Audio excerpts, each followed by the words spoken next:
Love bombing is when a man goes all out for you.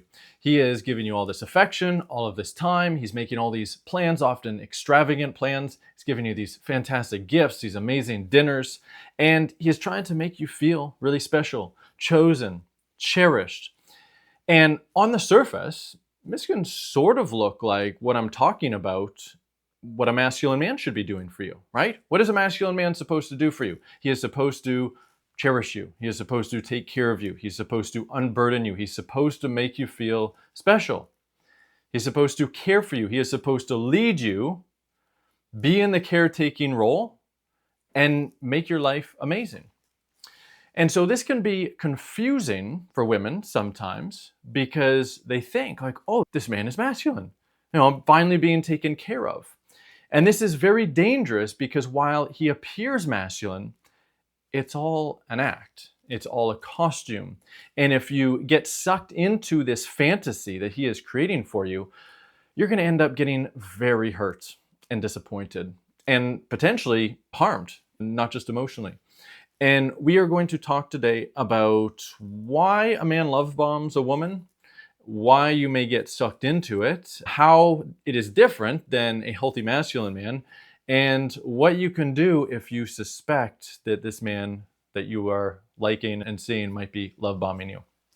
Before we get into it, I'm going to introduce myself. My name is Zach Rohde. I am here to lead you into creating the relationship of your dreams using your feminine energy and what I call feminine communication to inspire a man into cherishing you.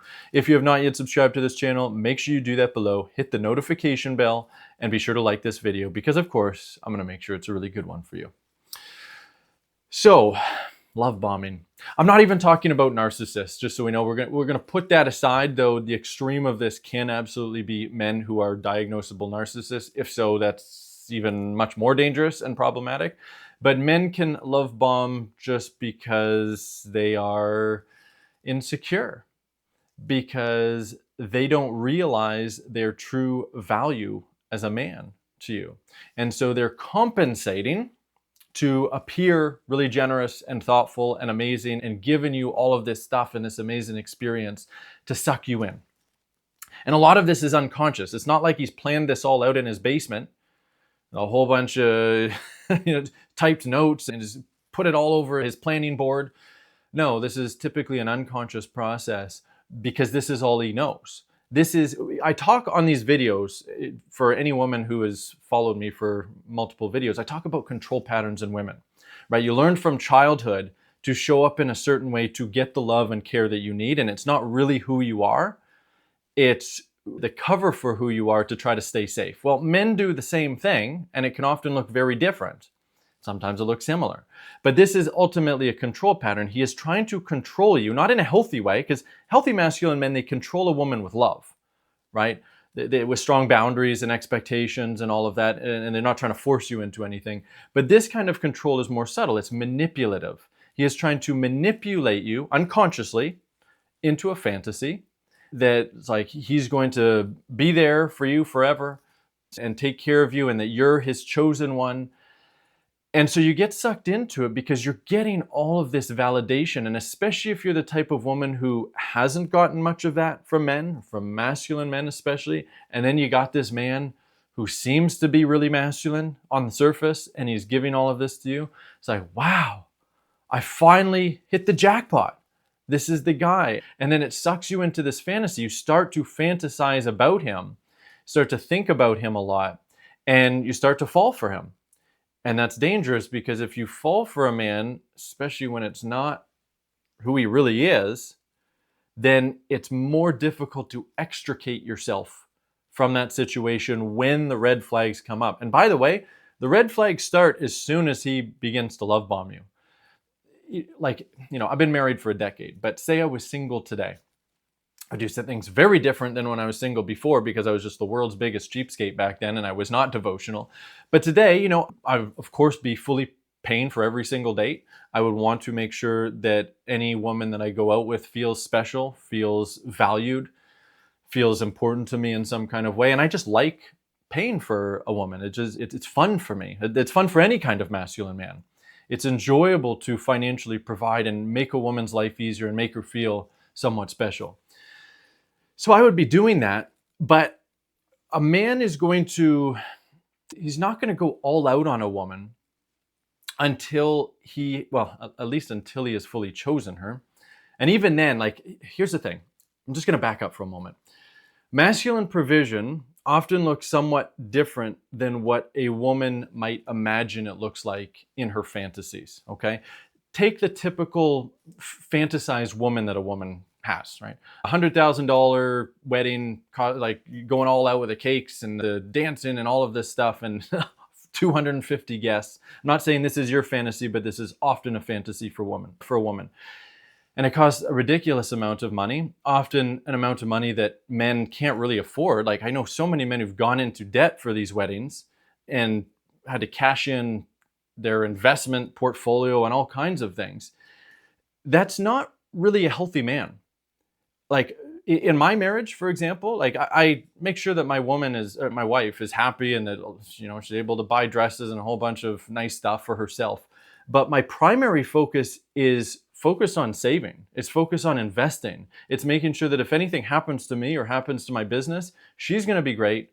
My daughter's going to be great. I mean, not great, losing a father and a husband, but financially, they will be fine.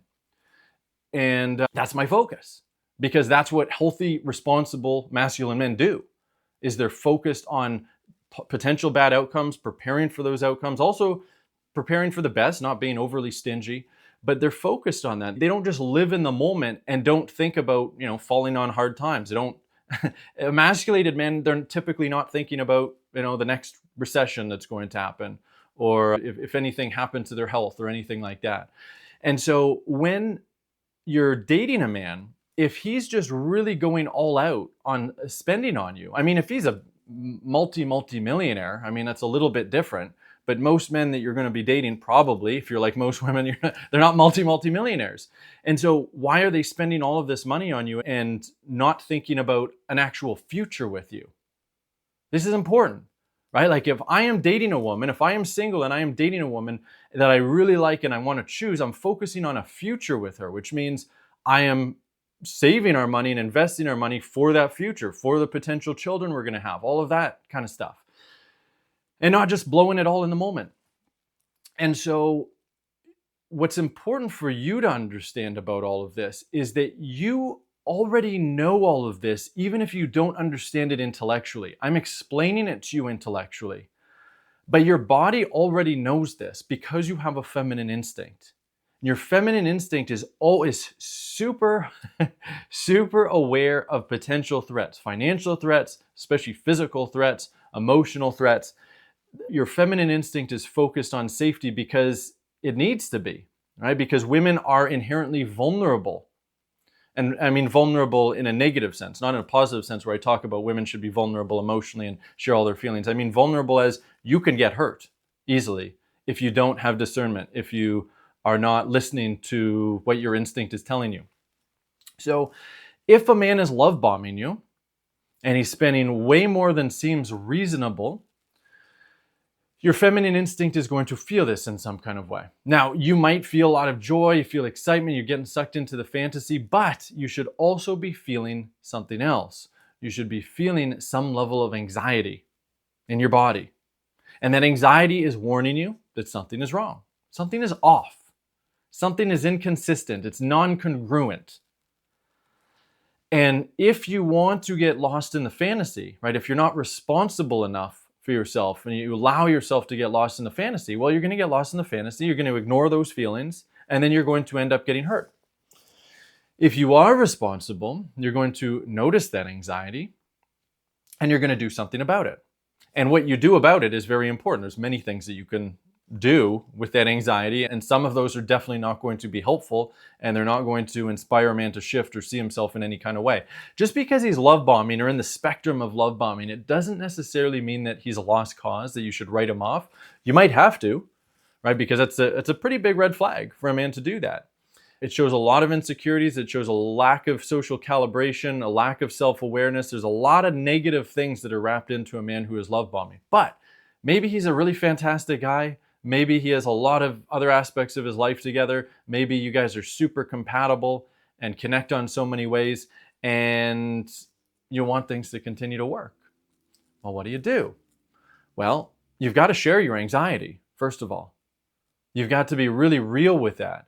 And that can be hard for a woman who's getting all this nice stuff and experiences, because you don't want to hurt his feelings. You don't want to make him feel bad. You don't want him to perceive you as ungrateful, or that you don't care about him. And so you might use those excuses to stay silent and not say anything, but you have to say something. You have to say something to honor your heart. Otherwise, you will end up getting hurt, and you're going to attract more of these men. You're getting tested with this stuff, and you're either going to pass the test or you're going to fail the test. You pass the test by being real, being vulnerable, sharing exactly what's coming up for you. And then you're going to see, does this man respond and have the self-awareness to see that this is a problem? Does he acknowledge your feelings? Does he admit that what he is doing is way too much? Does he admit that he's doing it from insecurity or from some other wound in some way? Does he let go of the fantasy so that you can both be real with each other? Or does he, gaslight you, judge you, make it about you? You're just reading into things. This is just how I like to treat women. How does he respond? And from his response or responses, because it might take several conversations, you might have to go really deep with this conversation. It's through his responses that he's either going to expose himself as someone who is not ready to truly lead a woman, or he is going to show that he is capable of being responsible and growing, right? And those ones, the latter ones, they're not necessarily a lost cause. Your vulnerability can inspire a man into stepping up into his true masculinity. And when a man is truly in his masculine, yes, he's still going to be doing great things for you, especially as he gets to know you more and he fully claims you in a relationship. But he's not going to be over the top with it. And in your body, you're typically going to be feeling a lot more relaxation with that. There's going to be this ease. If you have really low self-worth, even a reasonable amount of provision might seem anxiety-provoking for you because you don't believe that you're worthy of that.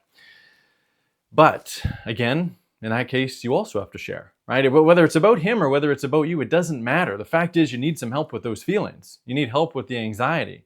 So don't try to analyze the deeper reasons. Don't go get in your head and logical about it. Stay in your body, share what's coming up for you, and see how he responds. Pay attention to how your body feels when he responds. Again, don't get lost in your head analyzing this stuff. I'm going to analyze it all for you. Just to really point this stuff out, to make it really clear so that you can stop gaslighting yourself. You can start trusting your body. You can start listening to your body and have faith that it knows what it's doing. It knows how to warn you. Your mind is going to play all kinds of tricks on you, but your body typically isn't. Now, it is possible that you can have wounded responses, but that's why you bring up everything with him and see how he responds, whether it's coming from a wounded place, like the fear is coming from a wounded place, or whether it's coming from actual discernment that something's wrong. That's why these conversations are so important. In my academy program, so I run an academy program for women, for anyone who's new watching this channel, hundreds of women. And what we see a lot is, a lot of responses are absolutely coming from wounding, right? And in our academy, one of the great things about it is it's basically treated like a relationship, right? You're coming into a relationship with us, with the coaches. Obviously, it's not a romantic one, but it's a relationship in the sense that it's polarized, and we're there to take care of our women students. And so just like in a relationship, wounds are going to come up. And so what they're doing, what our clients are doing, is practicing what they are feeling, they're practicing feeling their feelings. Many have a lot of trouble with that at first. And then sharing those feelings regardless of what the reasons are, right? Just imagine whatever feeling comes up for you, just imagine always sharing it with a man. Anxiety, anger, horniness, sadness, irritation, doesn't matter what it is. You just share it, and you're wearing your heart on your sleeve all the time, and you're seeing how the man responds to you. That's how it's supposed to be in a dating situation, in a relationship. And that's actually what inspires a man into seeing himself. You are so valuable to a man in ways that you don't realize. The way that I have grown as a man, I owe everything to my wife and to my women clients. I wouldn't be a tiny fraction of a man without her and without my clients. And I suppose other women I dated, but I didn't understand masculine and femininity back then. So I grew less, I suppose. But it's because of them being vulnerable with me, sharing what's coming up for them, the reflections, that I realize, okay, here is how I need to shift more to serve them better. Here is how I need to be a better man. And I'm inspired to do it. I'm not butthurt about it. I'm not doing it because I'm afraid of abandonment. It's just, I want to take care of them more, and their vulnerability is what makes that possible. It's what inspires that. And you have that power as well with every single man that you date or whatever man you're in a relationship with. You have that power. You have that power to inspire him into greatness without you trying to do it. Because if you're trying to do it, well, then you're in your masculine. That's the irony of it. You're doing it for you. You're doing it because you need help with your feelings, because you need to wear your heart on your sleeve, because you need to let go of control for yourself, because it feels so much better to operate that way, to live that way. Life gets so good for you as a feminine woman when you learn how to just let go of all control and wear your heart on your sleeve fully. And then these type of men, like when you're in your self-worth and you know how to show up in this way, these type of men, they're typically, you're not even going to be attracting them in the first place. You're just going to be attracting way more masculine men and way more masculine behavior from those men. I would love to help you if you want help doing that. If you actually want support to make these shifts as fast as possible so that you can have your dream relationship, go below this video, open up the description, click on relationshipyourdreams.com, watch the video on that page, book the call with me below that video, and we'll get on a call and we'll talk all about your love life, and I'll show you exactly how to make these shifts, and we'll find out if it makes sense to work together. If you're ready for that, great. I'll see you on the call. And if you're not, keep watching these videos, because even just watching these videos are going to be so supportive of you to help you understand what masculine and feminine polarity is all about and how it can create the relationship of your dreams.